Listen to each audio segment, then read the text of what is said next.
Hi කොහොමද ඔයාලට?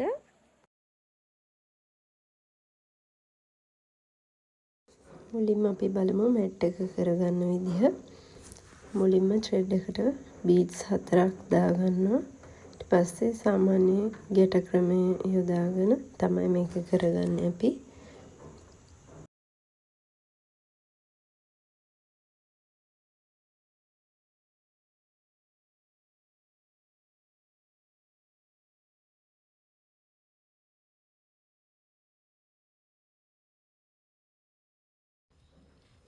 ඊළඟට බීඩ්ස් 3ක් ගන්නවා. බීඩ්ස් දෙකක් එක පැත්තකට දාගන්න ඕන. මෙතනදී මම බීඩ්ස් දෙක දාගන්නේ වම් පැත්තට. දකුණු පැත්තට එක බීඩ් එකක් දාගන්නවා. ඊළඟට ලූප් එක හදාගන්නවා. අපි ලූප් එක හදාගන්නේ බීඩ්ස් දෙකක් දාපු පැත්තට ලූප් එක එන විදිහට. මේ විදිහට නොට් එක හිර කරගන්නවා හොඳට. ආයමත් බීඩ්ස් 3ක් ගන්නවා.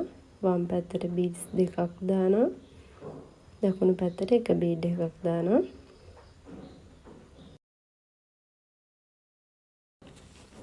මේ විදිහට ක්‍රොස් 12ක රෝ එකක් එන විදිහට තමයි අපි මේක කරගන්නේ. මැට් එකේ එක පැත්තක් ක්‍රොස් 12ක් එන විදිහට මැට් එකේ දිග අපිට බෑග් එක උස අපට ඕන ප්‍රමාණයට මැට් එකේ දිග අපට ගන්න පුළුවන් කැමති ප්‍රමාණයක්.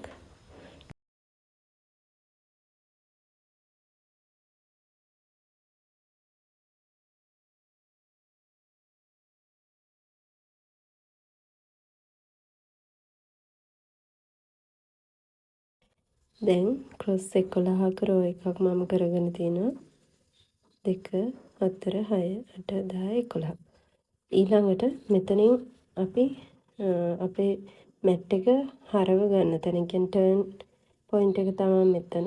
ඒක නිසා මම එක පැත්තකට බීඩ්ස් 3ක් කියන්නේ අපි ගන්න බීඩ්ස් 3ම එක ත්‍රෙඩ් එකකට තමයි දාගන්නේ. ඊළඟට නොට් එක දාගන්නවා.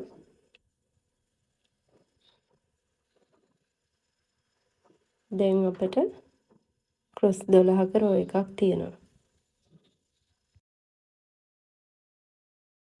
දැන් අපි බලමු ඊළඟ රෝ එක පටන් ගන්න කොහොමද කියලා. මුලින්ම බීඩ්ස් 3ක් අරගෙන වම් පැත්තේ ත්‍රෙඩ් එකට දාගන්නවා.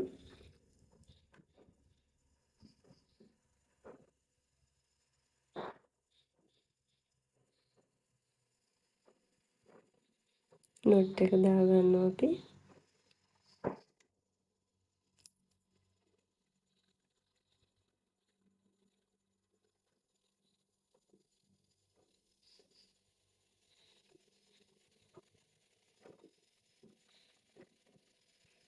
දැන් දකුණු පැත්තේ තියෙන නයිලොන් ත්‍රෙඩ් එක දකුණු පැත්තේ ළඟින්ම තියෙන බීඩ් එක හරහා ගන්නවා. වම් පැත්තේ නයිලොන් ත්‍රෙඩ් එකට බීඩ්ස් දෙකක් එකතු කරනවා. ආයෙමත් නොට් එකක් දාගන්නවා.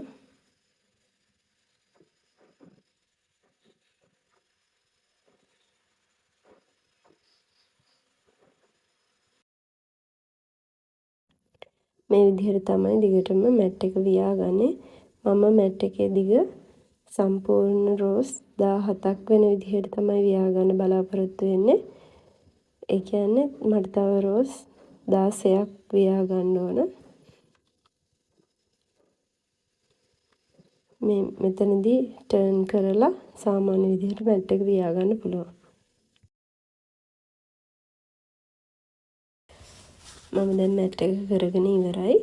මේකේ පළල පැත්තේ ක්‍රොස් 12ක් තියෙනවා. දිග පැත්තට ක්‍රොස් 17ක් තියෙනවා. දැන් මම මේක නවා ගන්නවා. බෑගේ එක පැත්තකට රෝස් 6ක් තියෙන බොටම් පාර්ට් එකට රෝස් 5ක් අනිත් පැත්තට රෝස් 6ක් එන විදිහට තමයි මේක නවා ගන්න. ඊළඟට මෙටල් ෆ්‍රේම් පාර්ට් එක මේකට සම්බන්ධ කරගන්න විදිහ බලමු. දැන් නයිලොන් ත්‍රෙඩ් එක මැට් එකේ එක පැත්තකට දාගෙන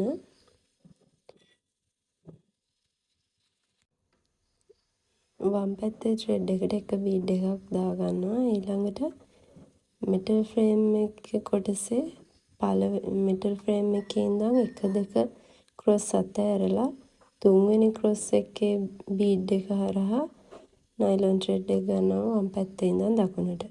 ඊළඟට ආයෙත් ඒ පැත්තට බීඩ් එකක් එකතු කරලා නොට් එකක් දාගන්නවා.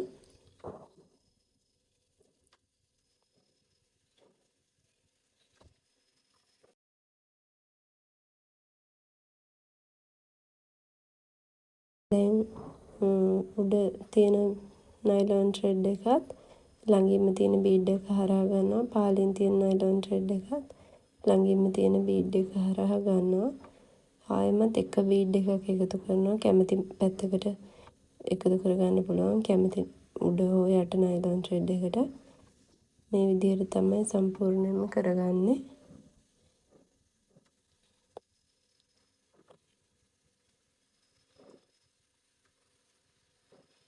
බෑග් එකේ අනිත් පැත්තෙත් මේ විදිහටම මෙටල් ෆ්‍රේම් කොටසට සම්බන්ධ කරගන්න පුළුවන්.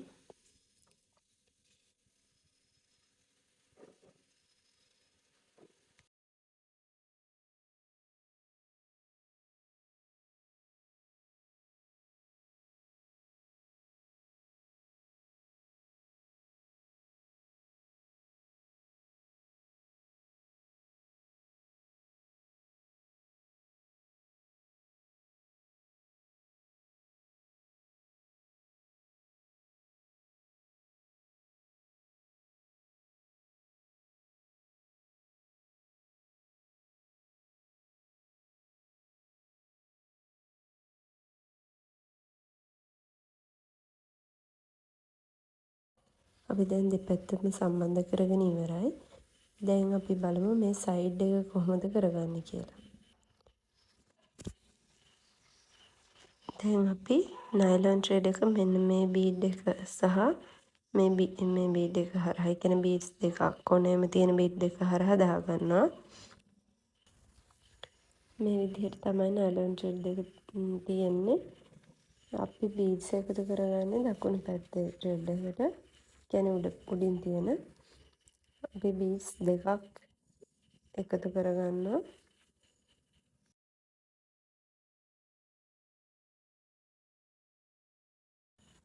නොට් එක දාගන්නවා.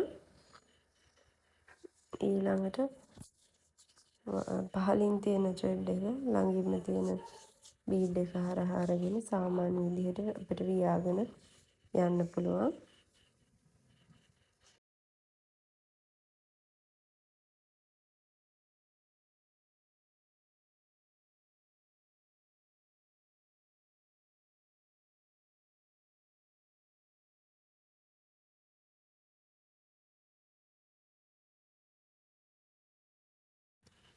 දැන් අපි බලමු සයිඩ් එකේ අවසානම රෝ එක කොහොමද කරගන්නේ කියලා. සම්බන්ධ කරගන්නේ.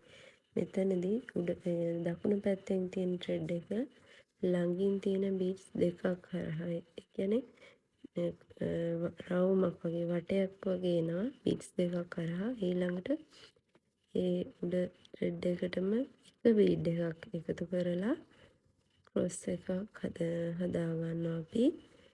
ඊළඟට පහලින් තියෙන ත්‍රෙඩ් එක ළඟින් තියෙන එක බීඩ් එකක් හරහා ගන්නවා. උඩින් කියන්නේ දැන් අපිට වම් පැත්තෙන්නේ පේන්නේ. වම් පැත්තේ ත්‍රෙඩ් එකට බීඩ්ස් දෙකක් දාලා නොට් එකක් දාගන්නවා. මෙතනදී මේ ක්‍රොස් එක උඩින් තියෙන මේ පේලියකට, කියන්නේ උඩ තියෙන බීඩ් එකකට සම්බන්ධ වෙන්නේ නැහැ.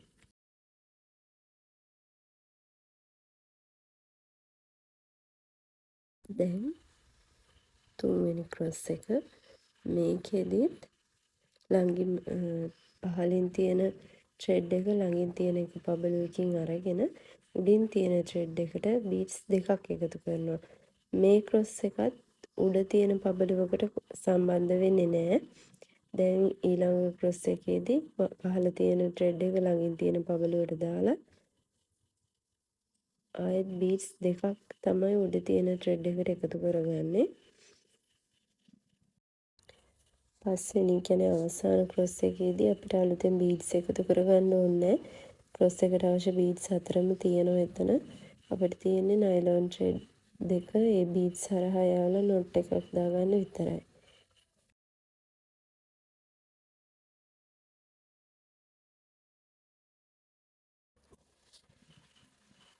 දැන් මෙතනදී පළවෙනි ක්‍රොස් එක සහ අවසාන ක්‍රොස් එක කියන ඒවා උඩ තියෙන පබල වලට සම්බන්ධ වෙනවා.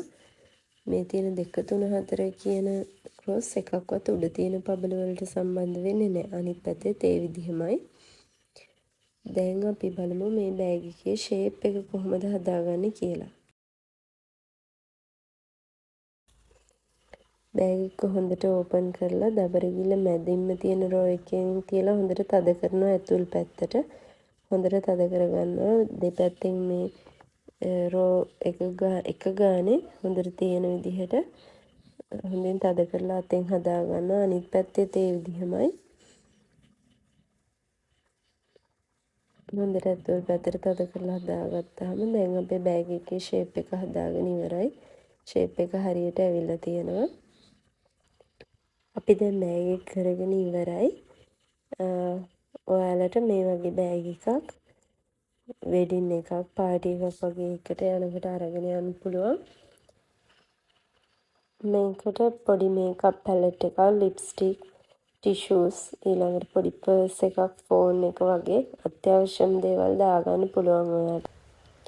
මේ වගේ බෑග් එකක් ගෙනියන එකෙන් ඔයාගේ ලුක් එක අනිත් හැමෝම අතර කැපිලා පේනවා. යුනික් ලක්ෂරි ලුක් එකක් එනවා ඔයාට.